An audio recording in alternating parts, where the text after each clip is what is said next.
yo tambah donga pangestu kok. Yen anakku ya putriku ya lindung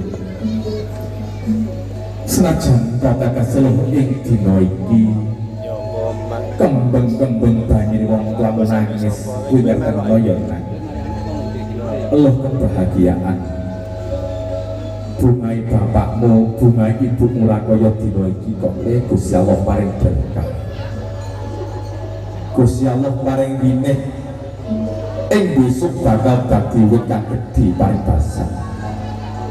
uwit kang gedhi bakal ngrembuyung kegodhongane lamun to kembang-kembange bakal arum bakal wae katentreman ing ngono puji wong tuaku anakku putriku ya putraku sing tak tresnani sing ati-ati ya yen tutup wae anggurmu omah-omah tutup wae anggur bebrayang gampang gangsar kowe golek sandang lawan pangan ya nak sing bukan sambungane wong tuamu muga-muga kowe tak duwe keturunan ya nak wujude anak sing saleh anak sing salehah minangka pratandha anak ngono dadi gandulane wong omah-omah ya yer putriku ya putraku pangestune wong tuamu banyu milih nak muga kowe dadi jodoh sing sakinah mawaddah warahmah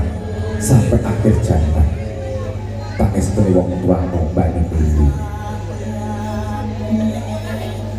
muga kowe dadi jodoh langgeng selawase amin amin ya rabbal alamin.